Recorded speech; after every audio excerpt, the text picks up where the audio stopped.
Bismillahirrahmanirrahim. Assalamualaikum warahmatullahi wabarakatuh. Waalaikumsalam warahmatullahi wabarakatuh. Salam dan bahagia untuk kita semuanya. Yang kami hormati Bapak Darso, Kepala Sekolah SD Negeri 1 Banjarnegara. Yang kami hormati rekan-rekan guru, Bapak Ibu.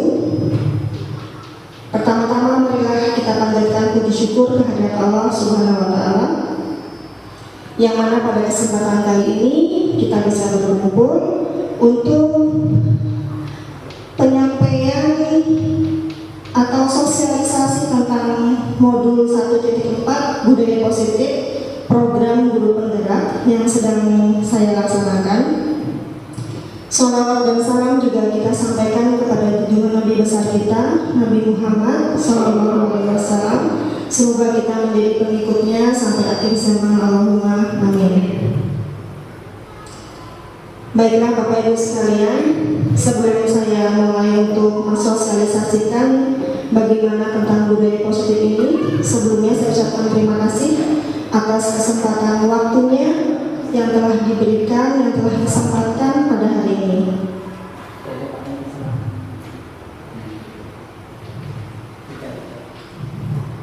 Mungkin tidak perlu panjang lebar untuk memperkenalkan diri karena sudah kenal ya. Kenalan dulu. Oh, kenalan dulu.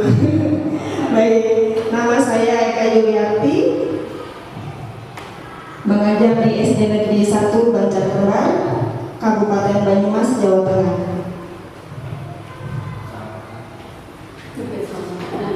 Kecamatan Purwokerto Utara.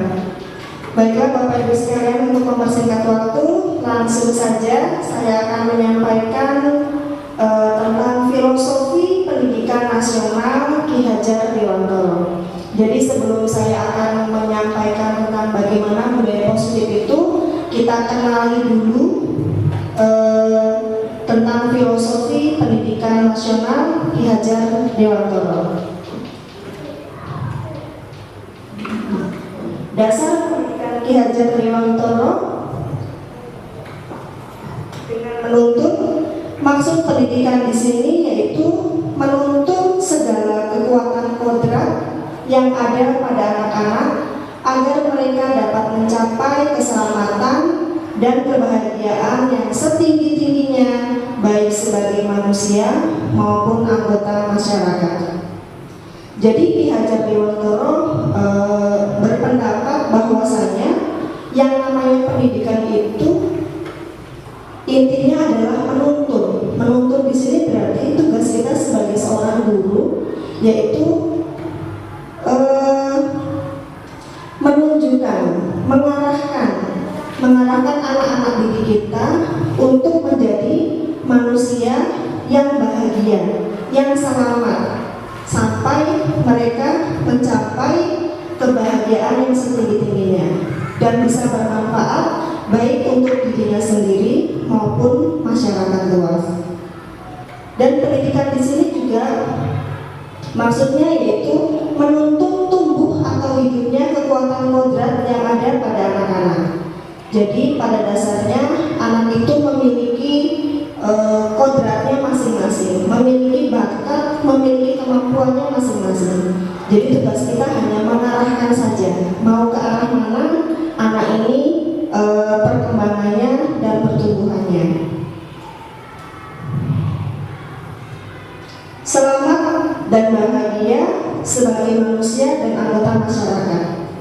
Di sini tugas kita juga seperti yang dipaparkan, yaitu ing ngarso sungtulodo, ing madya manungkarso, tuturi handayani.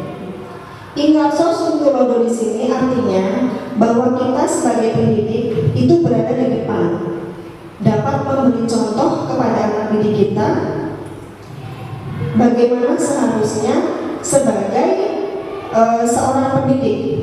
Jadi di sini kita tidak maksudnya tidak bergerak secara asal-asalan karena posisi kita itu di depan, sehingga kita menjadi contoh bagi anak-anak. Selain itu juga kita sebagai contoh buat teman-teman.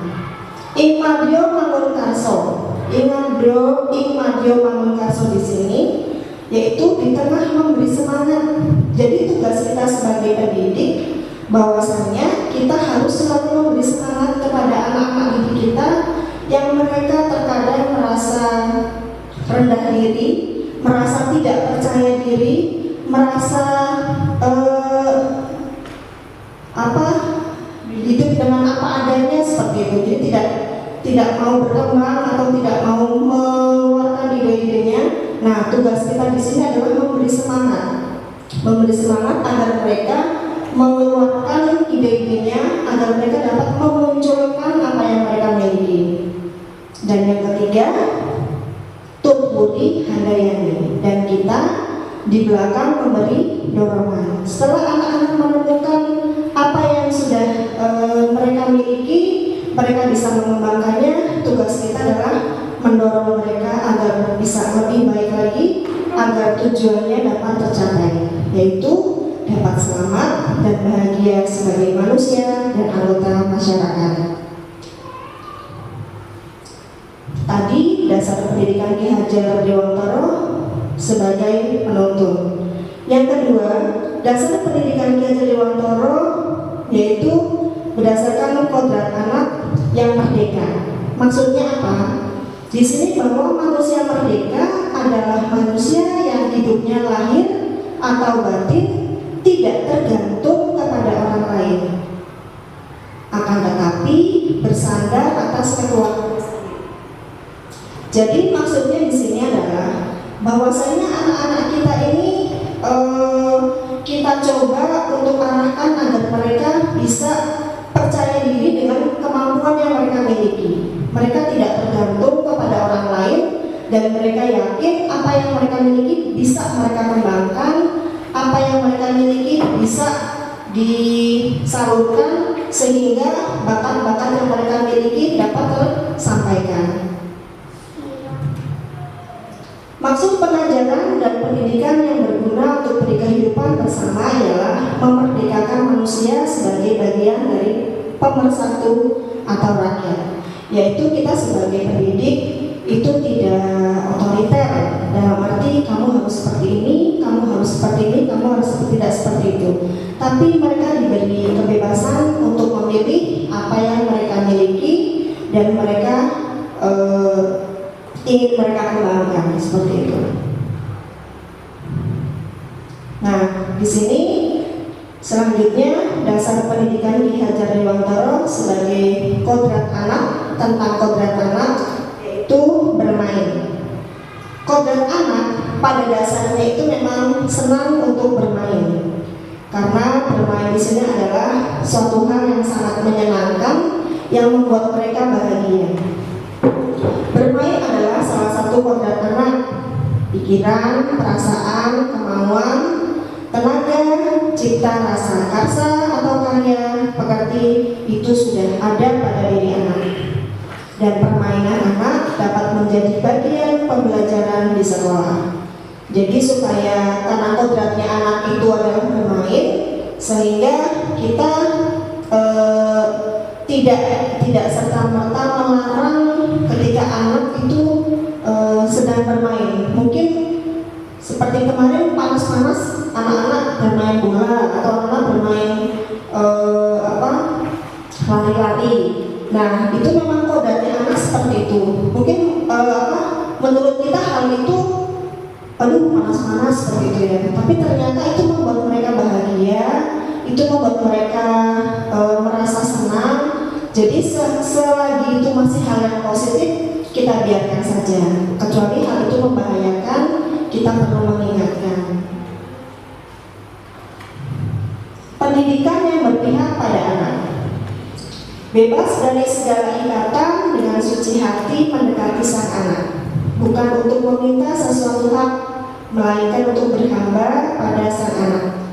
Ini adalah kutipan dari Ki Hajar Dewantara 1922. Pokoknya pendidikan harus terletak di dalam pangkuan ibu bapak, karena hanya dua orang inilah yang dapat berhamba pada sang anak dengan semurni-murninya dan seikhlas-ikhlasnya. Sebab cinta kasihnya kepada anak-anaknya boleh dibilang cinta kasih tak terbatas.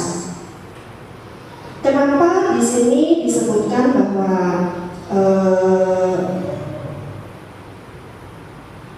bebas dari segala ikatan dengan suci hati mendekati sang anak, bukan untuk meminta sesuatu hal, melainkan untuk berhamba pada sang anak. Di sini kita membebaskan anak bukan berarti membiarkan apa saja mereka yang lakukan. Mereka melakukan apa saja dibiarkan, tidak seperti itu. Melainkan kita lihat kodrat, kembali ke yang pertama tadi, kita lihat kodratnya anak itu seperti apa. Mereka biarkan memilih, mereka biarkan berekspresi dengan gaya-gaya mereka. Nah, tugas kita hanya mengarahkan ini yang baik, ini yang salah. Sekiranya hal yang mereka lakukan baik, kita pupuk. Dengan cara apa? Dengan cara cinta kasih. Kita berikan dengan sepenuh hati. Berhamba di sini maksudnya kita memberikan cinta sepenuh hati dari hati yang paling dalam. Jadi yang namanya anak tidak bisa dibohongi. Kalau kita hanya dari rasa sayang kita seperti dibuat-buat atau misalnya tidak dari hati, itu sangat-sangat terasa bagi anak. Tapi kalau kita memberikannya dengan sepenuh hati, insya Allah mereka akan mengena, hatinya pun akan berkenan dengan kita. Nah, maksudnya dari berhamba itu seperti itu, menghamba kepada Allah seperti itu. Selanjutnya, dasar pendidikan Ki Hajar Dewantoro yang dimaksud di sini tentang bukan tabula rasa. Anak bukan kertas kosong yang bisa digambar sesuai keinginan orang dewasa. Mungkin kita pernah dengar hal ini. Dulu memang pernah sering mendengar ya, bahwa anak itu bagaikan kertas kosong. Jadi kitalah sebagai orang tua yang mewarnainya. Ternyata hal ini menurut Ki Hajar Dewantoro kurang pas. Ki Hajar Dewantoro berpikir bahwasannya anak itu sebenarnya bukan kertas kosong, berdiri sendiri. Budi pekerti, watak, karakter itu harus saling terpadu, harus saling bersinergi. Karena dengan perpaduan tersebut sehingga menimbulkan suatu karakter yang harmonis. Budi yaitu pikiran, perasaan, kehendak atau kemauan. Sedangkan pekerti itu adalah tenaga.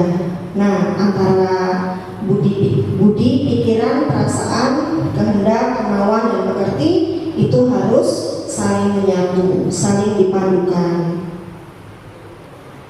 Selanjutnya, dasar pendidikan Ki Hajar Dewantoro yaitu sebagai anak itu bagaikan kita itu sebagai petani. Nah, anak itu sebagai benih yang ditanamnya.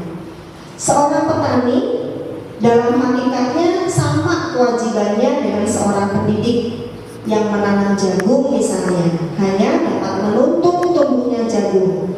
Ia dapat memperbaiki kondisi tanah, memelihara tanaman jagung, memberi pupuk dan air, membasmi ulat-ulat atau jamur yang mengganggu hidup tanaman padi dan lain sebagainya.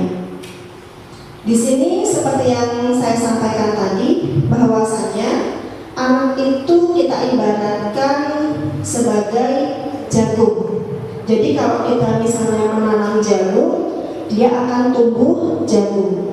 Nah, tugas kita hanya memperbaiki apa-apa yang belum ada pada anak, memperbaiki hal-hal yang kurang pas pada diri anak. Jadi tidak mengubah kodrat yang anak miliki, tapi hanya memberi pupuk, memberi semangat, memberi dorongan, memberi tempat yang layak, memberi tempat yang pas untuk anak. Relevansi filosofi pendidikan Ki Hajar Dewantoro atau pesan kunci dari kesemuanya ini yaitu maksud pendidikan di sini menuntun segala kekuatan kodrat yang ada pada anak-anak agar agar mereka dapat mencapai keselamatan dan kebahagiaan yang setinggi-tingginya, baik sebagai manusia maupun anggota masyarakat. Di sini ada dua masa yang dapat dibedakan. Menurut Ki Hajar Dewantoro, bahwa pendidikan itu menuntut untuk mencapai selamat dan bahagia. Sedangkan pendidikan pada abad 21 yaitu kolaborasi, kritis, reflektif, komunikasi, kreatif, inovatif, dan well-being. Itu perbedaannya tentang pendidikan. Nah, dari kesimpulan yang tadi bahwa refleksi filosofi pendidikan, guru dan murid berkolaborasi untuk menciptakan kedalaman rasa atau takjub dan kasmaran, spiritual, intelektual, dan sosial untuk mencapai keselamatan dan kebahagiaan sebagai manusia.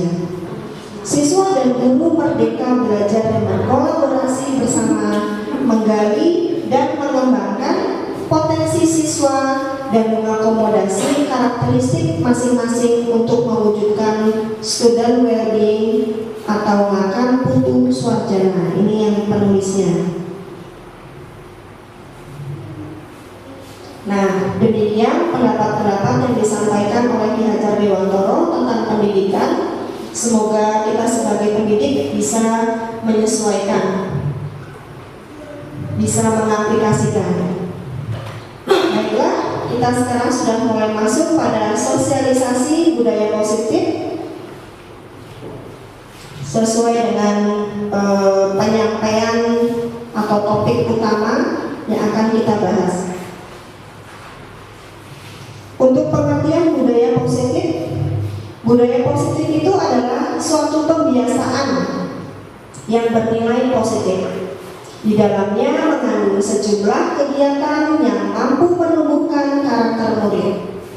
Budaya positif itu perlu dibangun dalam suatu kelas. Untuk mewujudkan budaya positif harus dilakukan sejak dini, mengingat dalam prosesnya membutuhkan waktu yang lama dan konsisten dari setiap stakeholder yang ada.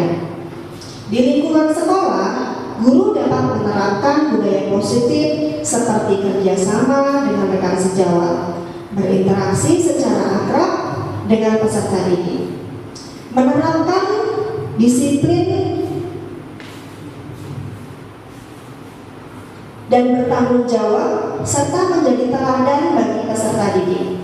Sedangkan di lingkungan kelas, salah satu langkah yang guru dapat lakukan adalah membangun budaya positif melalui komunikasi serta adanya keyakinan yang diyakini baik dan positif. Jadi apabila pembiasaan bisa kita lakukan dalam sehari-hari, khususnya hal-hal yang positif, dan itu saling mengingatkan, saling mendorong, itu akan tercipta suatu budaya positif. Dengan adanya budaya positif ini, sekolah mungkin akan bisa terasa nyaman, baik untuk para pendidik maupun bagi anak didik. Budaya positif itu pembiasaan positif di sekolah yang kita kenal dengan budaya positif. Budaya positif ini akan menimbulkan rasa aman dan nyaman pada murid dalam proses pembelajaran. Budaya positif juga mendorong murid untuk mampu berpikir, bertindak, dan mencipta sebagai proses memerdekakan dirinya sebagai murid lebih mandiri dan bertanggung jawab. Ya, jadi proses untuk menciptakan suatu sekolah yang memiliki budaya positif jelas tidak mudah, karena ini harus adanya kerjasama, harus adanya sinergi, mulai dari atasan, bawahan, warga sekolah, baik itu wali murid maupun anak didik itu sendiri.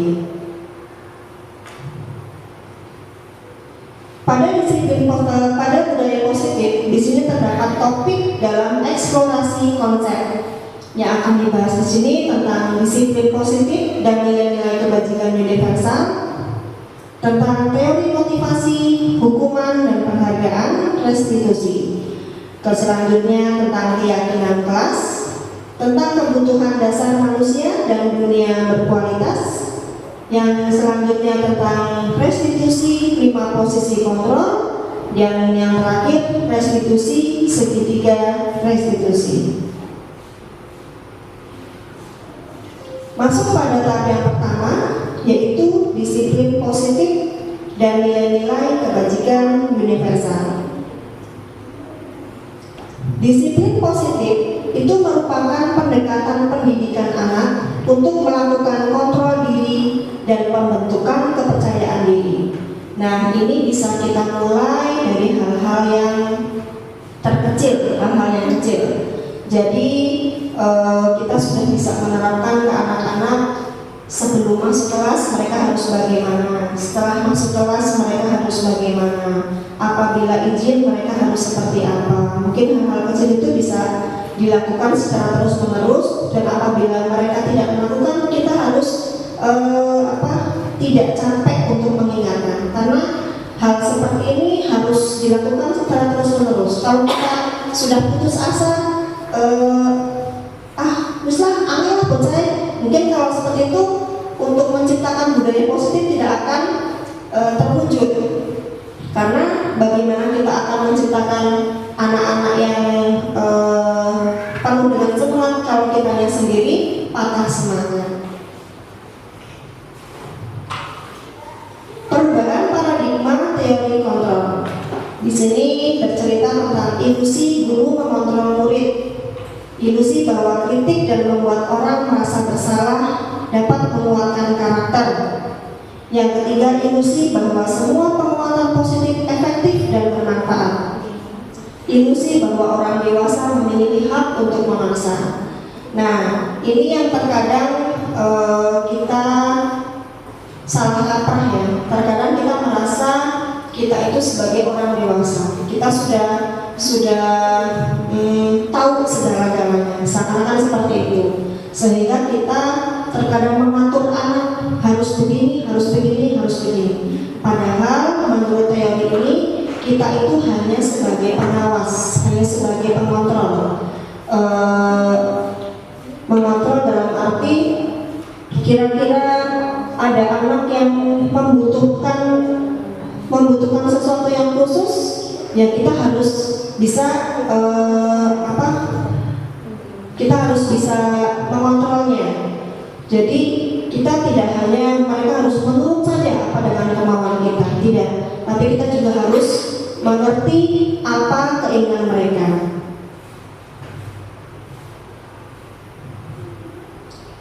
Nah, di sini ada perubahan paradigma stimulus respon dari teori kontrol.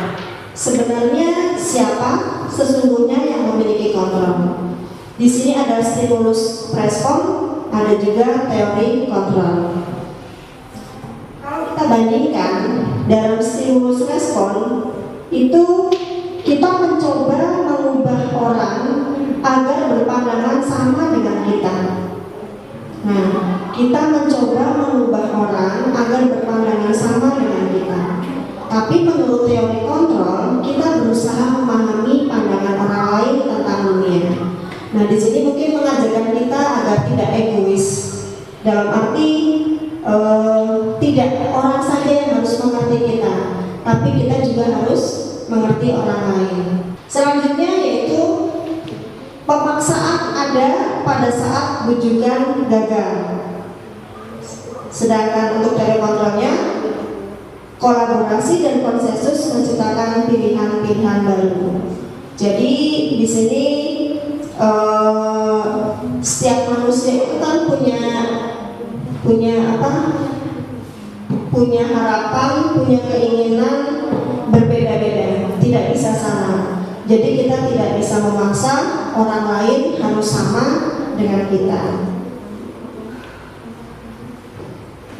Kita lanjutkan tentang apakah makna disiplin. Disiplin itu berasal dari bahasa Latin disciplina yang artinya belajar. Makna asal dari kata ini berkonotasi dengan disiplin diri dari murid-murid Socrates dan Plato. Disiplin diri membuat orang menggali potensinya menuju sebuah tujuan apa yang dia hargai.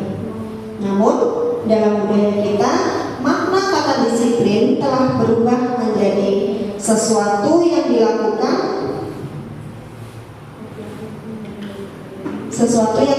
seseorang pada orang lain untuk mendapatkan kepatuhan. Kecenderungan umum yaitu menghubungkan kata disiplin dengan ketidaknyamanan, bukan dengan apa yang kita hargai atau pencapaian suatu tujuan mulia. Jadi maksudnya di sini yaitu bahwasanya yang namanya disiplin memang harus sebaiknya timbul dari diri, Kalau misalnya karena peraturan, karena aturan, disiplin karena aturan, itu pasti akan membuat ketidaknyamanan dari orang itu sendiri. Jadi memang untuk menciptakan disiplin harus adanya kesepakatan, dan kesepakatan itu harus kita laksanakan dengan sadar diri.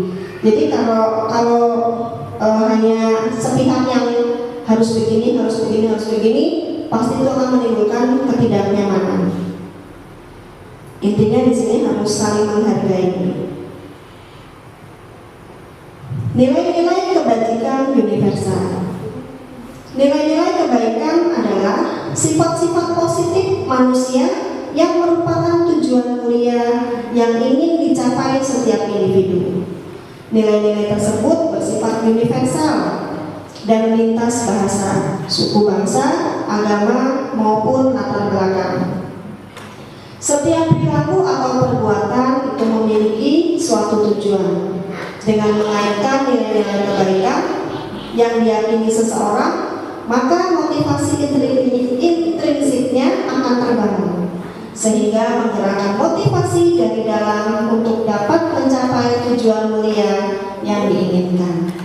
Nah, di sini nilai-nilai kebajikan juga ingin dicapai oleh setiap anak Indonesia, dan seperti yang kita kenal yaitu dengan profil pelajar Pancasila, yaitu beriman, bertakwa kepada Tuhan Yang Maha Esa dan berakhlak mulia, mandiri, bernalar kritis, berkebinekaan global, bergotong royong, dan kreatif. Di sini saya akan menampilkan video. Mungkin ini nanti bisa sebagai pembiasaan anak. Kalau dengan lagu kan mereka jadi teringat, sering mendendangkan.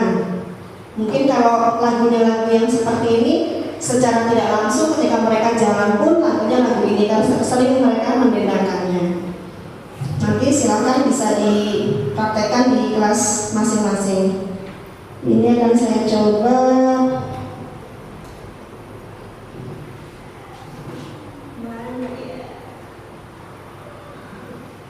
Coba Mas Wenda tolong, ini tampilannya kok beda.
Sekelumit atau sedikit contoh untuk mereka membiasakan dengan menyanyikan lagu ini sehingga tertanam sebenarnya profil pelajaran Pancasila itu apa dan isinya apa saja dan kita harus bagaimana.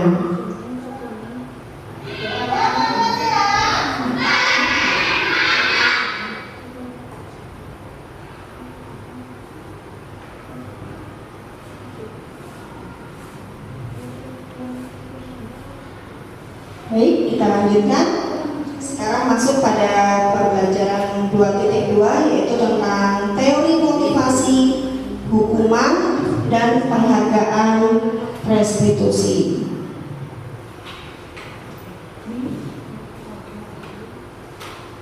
Teori motivasi perilaku manusia. Di sini ada beberapa contoh. Apakah di sini masuk motivasi eksternal atau motivasi internal? Motivasi perilaku manusia yang eksternal. Yang pertama yaitu untuk menghindari ketidaknyamanan atau hukuman. Apa yang akan terjadi apabila saya tidak melakukannya? Jadi di sini ada dorongan dari luar, apabila kita melakukan sesuatu, apakah kira-kira yang kita lakukan ini sudah benar atau belum? Apa yang kita lakukan ini apakah akan membuat orang lain merasa nyaman atau tidak? Nah, ini berarti timbul dari luar. Begitu juga contoh yang kedua, untuk mendapatkan imbalan dari orang lain. Kalimatnya, apa yang akan saya dapatkan apabila saya melakukannya? Nah, ini juga motivasi dari eksternal, dari luar. Yaitu kira-kira kalau saya melakukan ini, kira-kira saya dapat apa ya? Nah, seperti itu. Itu karena timbul ide-ide, timbul dorongan-dorongan itu dari luar. Sedangkan yang ketiga, motivasi dari dalam diri, motivasi internal. Untuk menghargai diri sendiri, saya akan menjadi orang yang seperti apa yang saya inginkan dan saya lakukan. Nah, jadi kalau dari motivasi diri itu tidak berpikir keluar. Pokoknya saya ingin berbuat baik, saya ingin coba untuk merubah menjadi lebih baik. Saya ingin menjadi pendidik yang menyenangkan. Saya ingin menjadi pendidik yang bisa bermanfaat buat orang-orang lain, seperti itu. Itu timbul dari diri sendiri. Itu merupakan teori motivasi perilaku manusia. Di sini juga seperti yang disampaikan oleh Ki Hajar Dewantoro, bahwa merdeka itu tidak hanya lepas dari perintah, akan tetapi juga cakap membuat memerintah diri sendiri. Jadi menyambung yang tadi, bahwa kita itu hidup itu merdeka. Jadi tidak usah menunggu perintah dari orang lain. Sekiranya kita tahu itu hal yang baik, langsung kita lakukan. Sekiranya itu membuat hal itu bermanfaat buat orang lain, kita lakukan. Ini juga pendapat Ki Hajar Dewantoro tentang kemerdekaan itu sendiri. Selanjutnya, apa itu restitusi? Restitusi adalah proses menciptakan kondisi bagi murid untuk memperbaiki kesalahan mereka sehingga mereka bisa kembali pada kelompok mereka dengan karakter yang lebih kuat. Restitusi juga merupakan proses kolaboratif yang mengajarkan murid untuk mencari solusi untuk masalah mereka dan membantu murid berpikir tentang orang seperti apa yang mereka inginkan dan bagaimana mereka harus memperlakukan orang lain.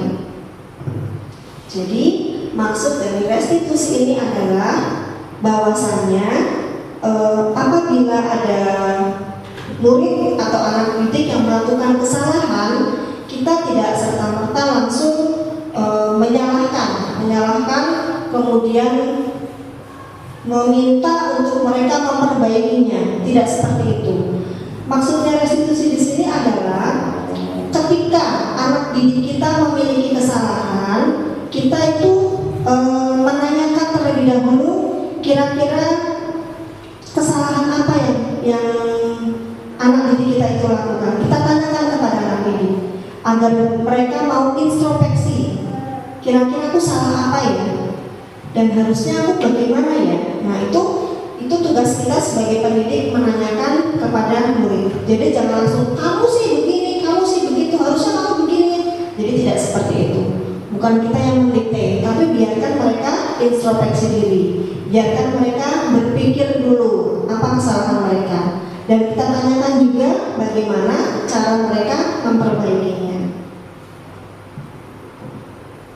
Ada 9 ciri-ciri restitusi. Yang pertama, bukan untuk menebus kesalahan, namun untuk belajar dari kesalahan.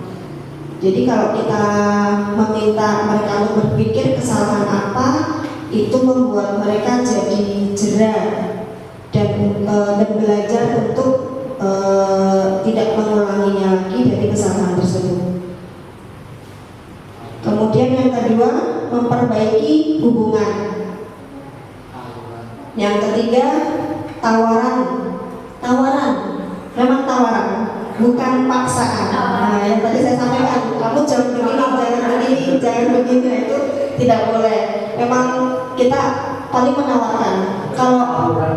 Kalau menurut Bu Guru, perbuatan kamu seperti ini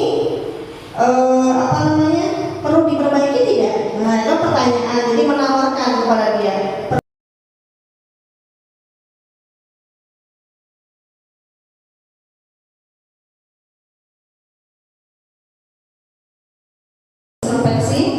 Restitusi mencari kebutuhan dasar yang mendasari tindakan. Restitusi diri adalah cara yang paling baik. Restitusi fokus pada karakter, bukan pada tindakan. Restitusi fokus pada solusinya. Jadi bagaimana menurut kamu baiknya? Sebaiknya seperti apa? Jadi biar mereka berpikir, dan biasanya apa yang mereka sampaikan itu yang lebih teringat dibanding kita menyampaikan kamu harusnya begini, seperti itu. Dan restitusi juga mengembalikan kulit yang berbuat salah pada ini kepotong, mohon maaf. Nanti saya perbaiki lagi. Selanjutnya untuk pembelajaran yang 3.1 tentang keyakinan kelas. Mengapa tidak peraturan saja? Mengapa harus kesepakatan kelas atau keyakinan kelas? Dalam KBBI, peraturan atau regulation itu adalah petunjuk, kaidah atau ketentuan yang dibuat untuk mengatur. Nah, kalau peraturan itu kesannya mengatur, biasanya peraturan itu membuat kita jenuh, membuat kita bosan. Sedangkan kesepakatan atau deal itu berasal dari kata sepakat, yang artinya setuju, semufakat atau sependapat. Sehingga bersepakat berarti sama-sama menyetujui. Di sini ada perbedaan peraturan dan keyakinan kelas. Peraturan itu contohnya selalu kembalikan buku ke tempatnya. Nah, kalau keyakinan kelas ini lebih tanggung jawab. Peraturan dilarang mengganggu orang lain, banyak larangan-larangan, tidak boleh begini, jangan begini. Tapi kalau dalam keyakinan kelas itu lebih ke hal yang positif, yaitu menghormati orang lain. Kemudian hadir di sekolah 15 menit sebelum pembelajaran dimulai. Kalau dalam keyakinan kelas dibuat sebuah komitmen. Dilarang melakukan kekerasan, dilarang menggunakan narkoba, bergantian atau menunggu giliran, jangan berlari di kelas atau koridor. Nah, ini berupa peraturan-peraturan. Tapi kalau dalam keyakinan kelas itu lebih menekankan kepada sebaiknya kamu seperti apa, seperti itu. Ini adalah salah satu contoh akan dibuatnya keyakinan kelas. Saya bersama anak didik di kelas kemarin sudah saya sampaikan apa itu keyakinan kelas. Terus di kelas kita bikin peraturan apa ya yang bisa kita lakukan, seperti itu. Kemudian mereka mengusulkan secara lisan dan menjawab secara lisan. Kelasnya tidak ini Bu, tidak berisik terus. Kelasnya harus bersih. Kelasnya pengennya dihias Bu. Kelasnya pengennya bermacam-macam pendapat mereka. Kemudian saya minta kepada anak-anak untuk menuliskan apa yang kamu inginkan. Silakan kamu tulis. Kemudian saya juga meminta ke anak-anak apa yang tidak kamu inginkan ketika di dalam kelas. kemudian ditulis juga oleh anak-anak. Setelah itu hasilnya bisa disimpulkan. Akhirnya sepakatlah kita bahwa dalam kelas itu dari berbagai pendapat yang sudah masuk ada beberapa kesepakatan lumayan banyak kebetulan, dan ini saya tidak percaya 100% dalam arti sudah gitu dengan adanya ini berarti sudah selesai gitu, tidak. Tapi memang harus kemarin kesepakatan kita apa. Selalu saya ingatkan anak-anak berbuat saling mengejeknya seperti itu. Kesepakatan kita apa? Paling saya tanyakan seperti itu ke anak-anak agar anak mengingat kembali apa yang telah mereka tulis, apa yang mereka inginkan. Nah, seperti itu. Selanjutnya pembelajaran 4.1 tentang kebutuhan dasar manusia dan dunia berkualitas. Kebutuhan dasar manusia itu ada 5 hal, yaitu cinta kasih atau rasa memiliki dan dimiliki. Ini memang kebutuhan dasar manusia ya, ingin disayang, ingin diberi rasa kasih seperti itu. Kemudian bertahan hidup. Nah, kebutuhan dasar manusia juga bertahan hidup dengan cara bagaimana? Yaitu dengan cara bisa makan, bisa minum. Untuk mencapai itu harus bekerja supaya menghasilkan uang. Kebutuhan dasar manusia selanjutnya adalah kebebasan. Pada dasarnya manusia tidak mau diatur, dia ingin bebas. Dia ingin seperti yang mereka inginkan. Kemudian kebutuhan dasar manusia selanjutnya itu kesenangan. Manusia pada dasarnya ingin selalu senang. Dan yang terakhir kebutuhan dasar manusia yaitu penguasaan, yaitu ingin mengatur, ingin menguasai. Nah, tinggal itu bisa diluruskan, bisa diarahkan ke arah yang baik dan benar. Selanjutnya pembelajaran yang kelima, yaitu 5 posisi kontrol. Wah, kecil sekali, tidak kelihatan ya.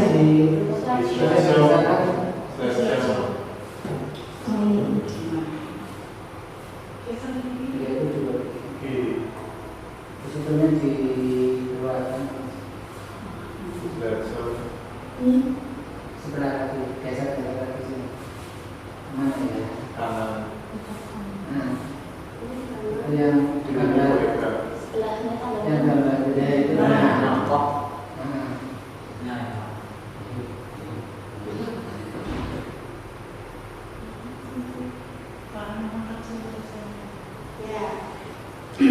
Lima posisi kontrol restitusi. Di sini ada motivasi, baik motivasi eksternal maupun motivasi intrinsik seperti yang sudah disampaikan tadi, yaitu ada 5 posisi kontrol dalam perilaku kontrol negatif, kontrol positif, dan kontrol diri, yaitu ada penghukum, membuat merasa bersalah, sebagai teman, sebagai pemantau, atau sebagai manajer.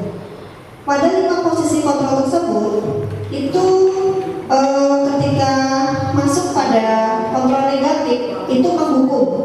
Jadi perilaku-perilaku yang menghukum itu merupakan hal-hal yang negatif, menghardik, menyakiti, menyindir, itu maksudnya ke penghukum. Kemudian merasa bersalah, membuat merasa bersalah. Kita menunjukkan ke orang lain bahwa dia salah. Dia menceritakan ke orang lain bahwa dia itu berbuat hal-hal yang seperti ini menceritakannya. Itu membuat rasa bersalah.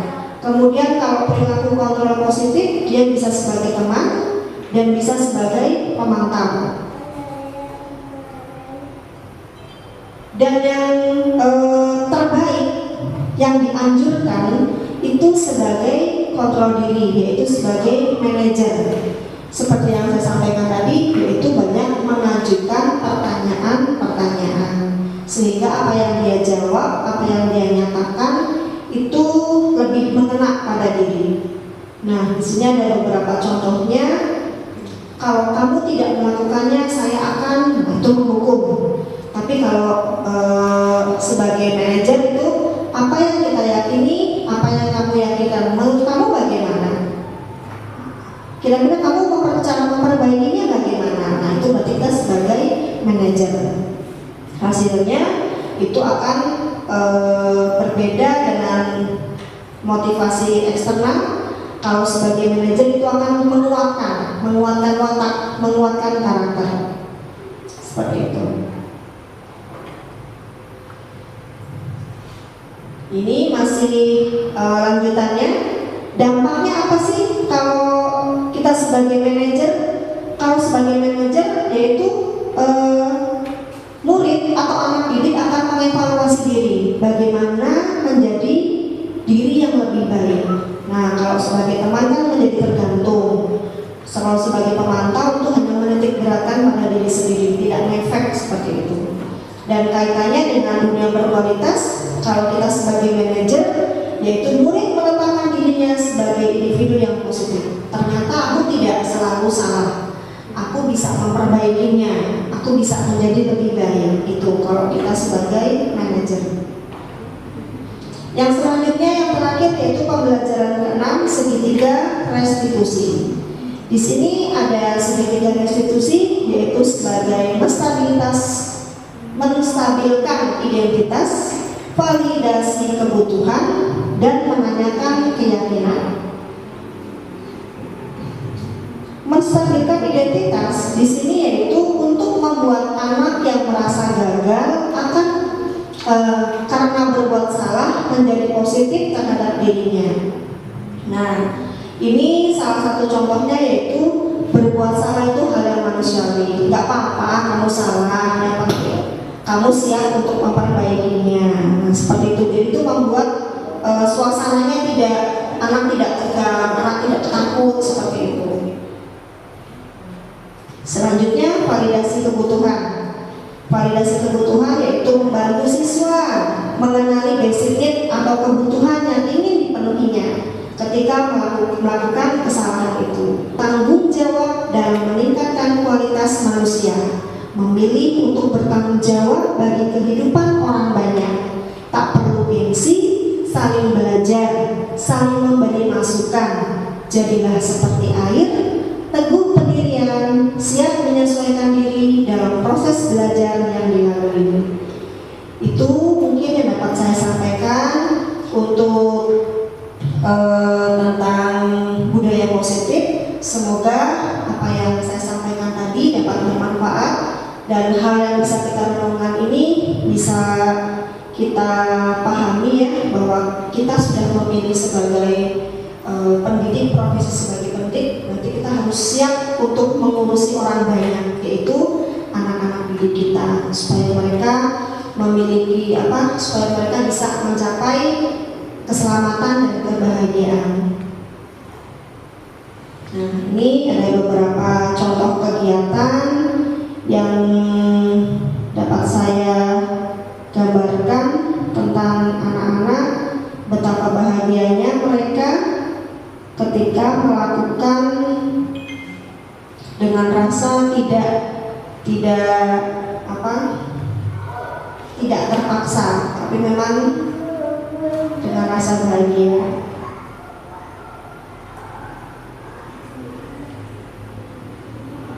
Oke, baik, itu saja yang dapat saya sampaikan. Kurang lebihnya saya mohon maaf, mohon masukannya. Wabillahi taufiq wal hidayah. Wassalamualaikum warahmatullahi wabarakatuh.